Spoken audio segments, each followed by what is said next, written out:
ఇప్పుడు తాత్కాలికంగా వానపాములు కూడా నాగుపాములు లెక్క బుసలు కొడతాయి, గ్రామ సింహాలు కూడా సింహాల్లాగా గర్జిస్తాయి. టైం మానది కానప్పుడు. గ్రామ సింహం అంటే ఎరికేనా? నేను అంతకంటే ఎక్కువ చెప్పా. టైం వస్తుంది అప్పుడప్పుడు.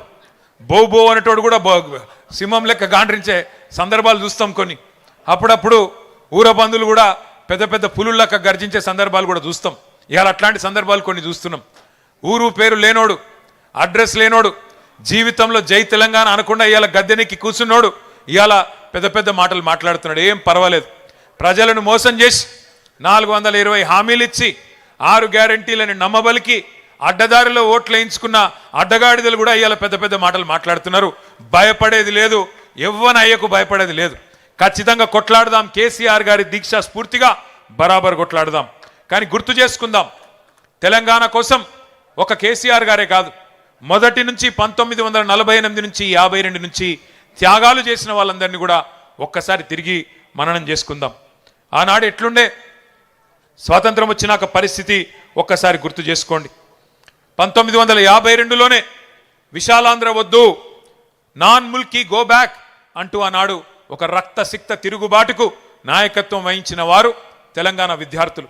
ప్రొఫెసర్ జయశంకర్ లాంటి నాయకులు ఆనాడు విద్యార్థులుగా నాన్ ముల్కీ గో బ్యాక్ ఉద్యమంలో 1952లోనే పోరాటం చేస్తే ఆ రోజు కూడా అప్పటి కాంగ్రెస్ ప్రభుత్వం కర్కశంగా పోలీసు తూటాలలో 7 మంది విద్యార్థులను కాల్చి చంపి, మన సిటీ కాలేజీలో మన హైదరాబాద్లోనే 7గురిని కాల్చి చంపింది 1952లో.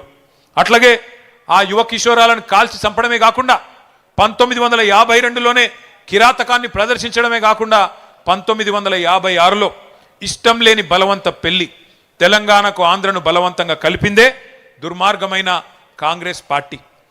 ఆ రోజు నుంచి 1952 నుంచి మొదలు పెడితే 2025 వరకు కాంగ్రెస్ మొదటి నుంచి తెలంగాణకు మొదటి శత్రు, మొట్టమొదటి విలన్, తొలి విలన్ ఎవడంటే కాంగ్రెస్ పార్టీయే. 56లో ఇష్టం లేని బలవంతం పెళ్లి చేసింది కాంగ్రెసే. 68 నుంచి 71 వరకు ఉద్యమం ఎగిసి పడితే 370 మంది పిల్లల్ని పిట్టల్లాగా మళ్ళొక్కసారి కాల్చి చంపింది కాంగ్రెసే. 1971లో 14 పార్లమెంట్ సీట్లుంటే 11 పార్లమెంట్ సీట్లు ఆనాడు తెలంగాణ ప్రజా సమితికి మదన్మోహన్ గారు, మల్లికార్జున్ గారు, చెన్నారెడ్డి గారు, ఎంఎస్ఆర్ గారు ఇట్లాంటి వాళ్ళందరినీ పార్లమెంటుకు పంపితే జిఎస్ మేల్కోటె గారు వీళ్ళందరినీ పార్లమెంటుకు తెలంగాణ ప్రజలు పంపితే ఆ 11 మందిని కూడా